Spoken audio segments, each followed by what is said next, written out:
Kulingana na habari za hivi punde, mtazamaji wangu, ni kwamba mmoja kati ya magavana ambao waliweza kukamatwa siku ya jana ameweza kuachiliwa na faini ya takribani milioni 1.5 pesa za Kenya.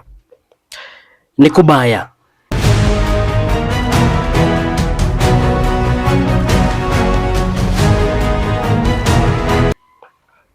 Well, welcome back ladies and gentlemen to another interesting video that we have for you today. And for those who remember, yesterday I brought to you a story which involved two former governors. The first governor was former Bomet governor Hilary Balchok. The second governor was former Bungoma governor, that is Governor Wycliffe Wangamati. These two governors had been summoned by the EACC yesterday, Ethics and Anti-Corruption Commission, and they were arrested. They had to spend the night behind bars, and today there is a new update concerning Wangamati. As I had detailed earlier, Wangamati ameweza kuachiliwa na 1.5 million Kenya shillings. So why is this concerning? Mbona nimeamua kukuletea hii habari? Well, itabidi ukae nami hadi mwisho, but apart from that we will also be talking about a story which I brought to you earlier today concerning Kenyan KDF of Kenya Defense Forces officer, who is one of the officers who are sent to Haiti to bring peace to that country. And unfortunately, reports came today that one of our own had died, yani alikuwa amekufa. A lot of people were not sure if he was Kenyan, and if he was Kenyan, who was he, and details zimetokea. So in this video I will be sharing more details about who he was, his name, and maybe even a picture. And on the last update, ladies and gentlemen, it's some good news. At least we'll have to finish with good news, because here in Kenya a lot of news are usually bad news. There are even people who ask me, kwani kila siku ni habari mbaya? Well, today on this particular episode we will be ending our update with good news concerning one of Harambee Stars player who has managed to get signed in a very top club in Australia, in the Australia League, that is Bundesliga.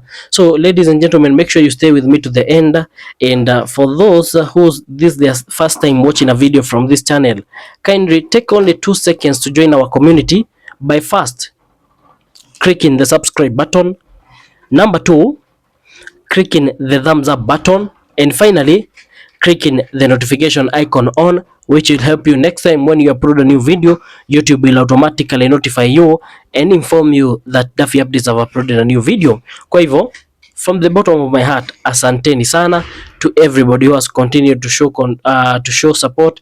We don't take your support for granted.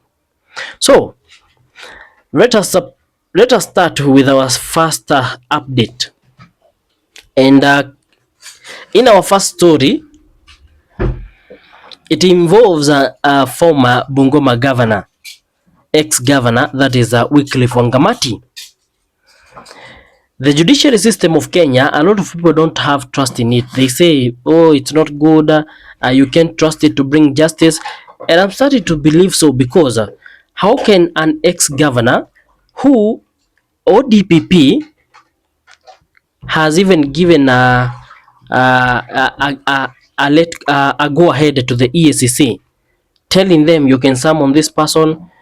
Yesterday he was arrested. I believe if it gets to that level of a person being arrested, although you are innocent until proven guilty, but if it gets to that point where we are seeing a very big person like a governor being arrested, then the EACC must have credible evidence showing or proving that this person is in one way involved with a certain issue, a certain crime, and for that person to then go in front of the judiciary and get released on a very small fine. You know, 1 million Kenya shillings is like pocket change to these governors. The amount of money which they are stealing, which they are making, it's a lot.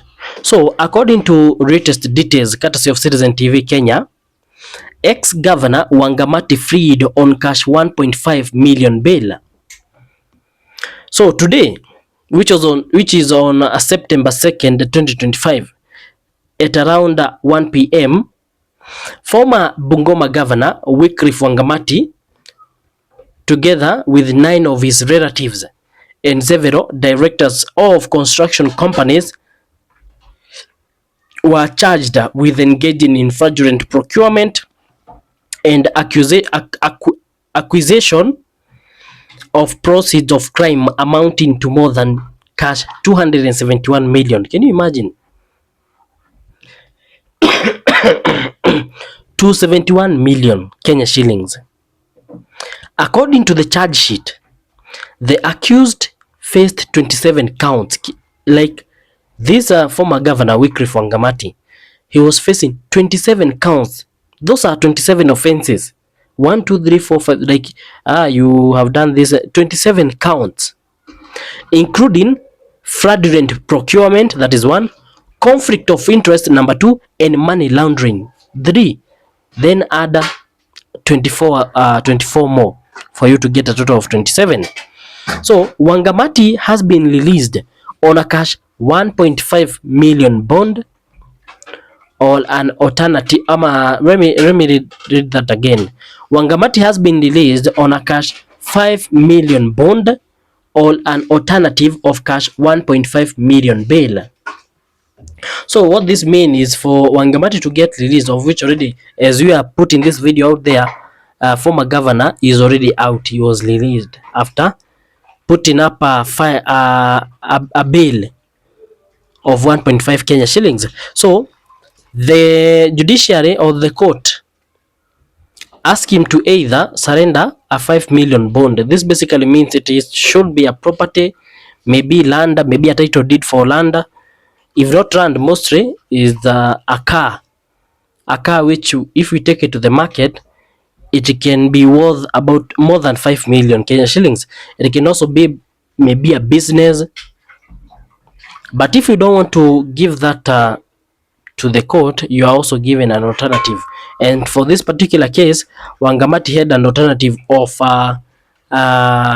giving out 1.5 million, which is put as bail. And as the case continues, if he is ever found not guilty, the 1.5 will be given back to him.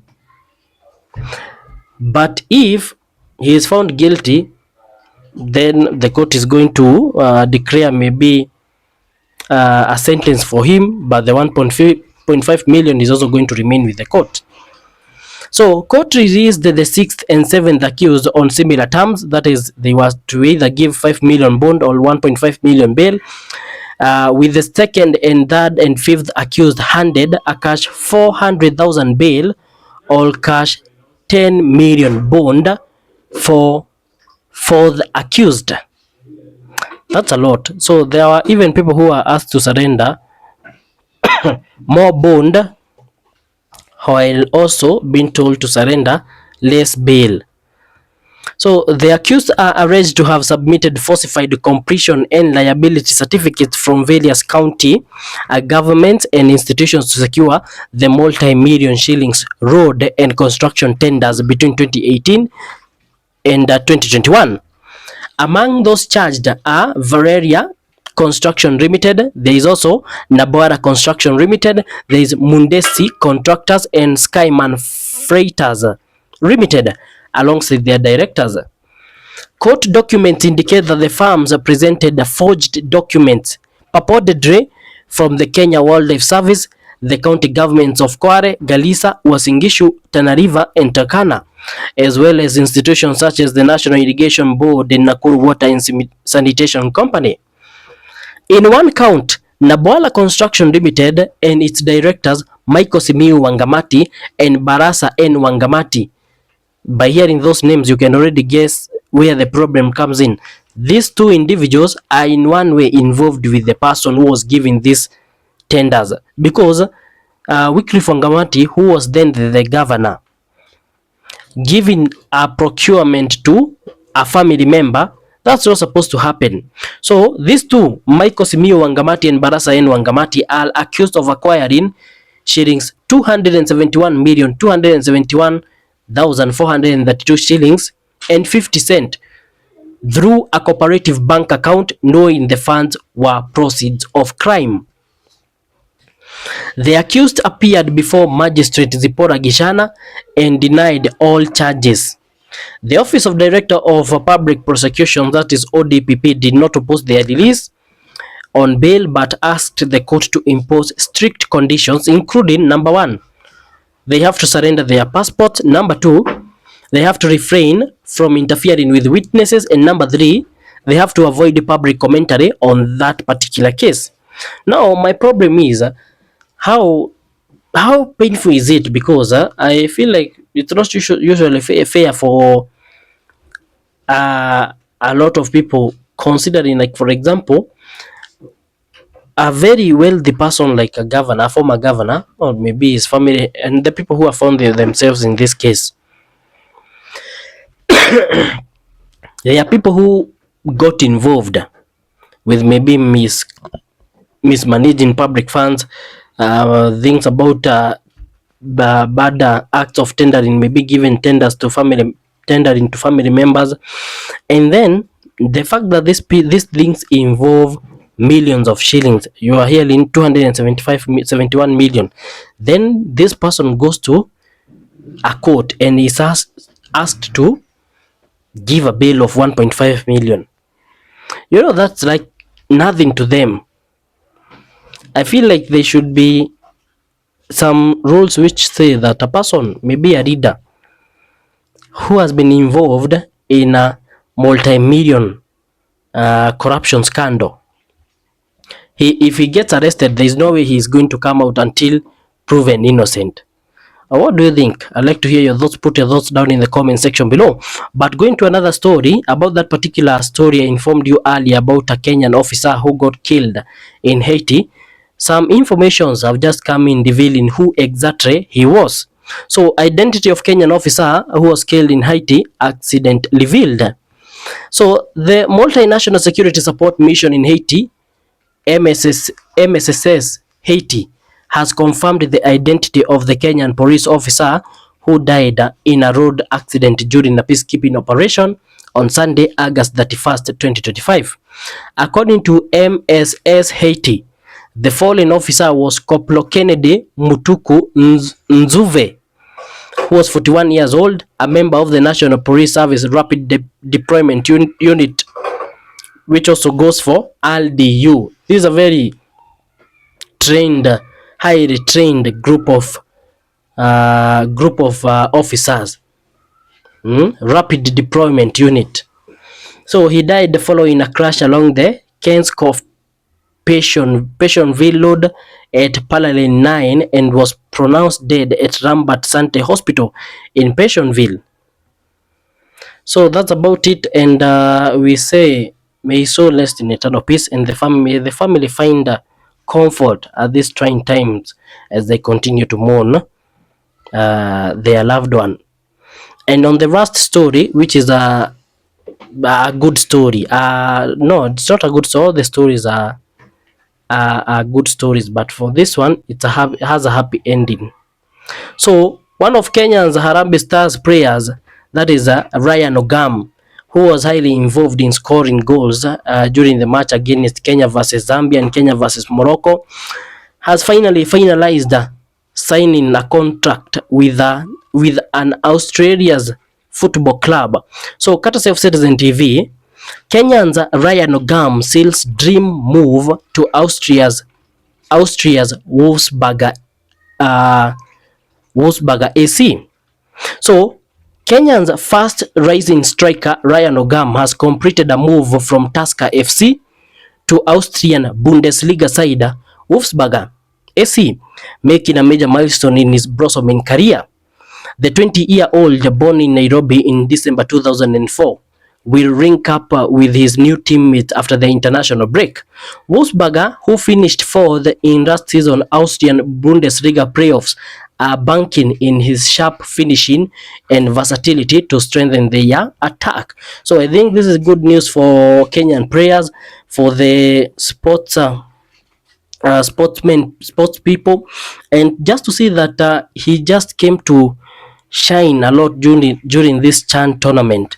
I think it gives motivation to the other players so that they can continue to even practice more, and when opportunities like this come, which usually they don't come oftenly, but when they do, it's the right time for a person to show his skills, to do all he can, to prove that he can become a better player if given a chance and opportunities. So for a person like Ryan Ogama, I think hii ni habari nzuri sana kwake.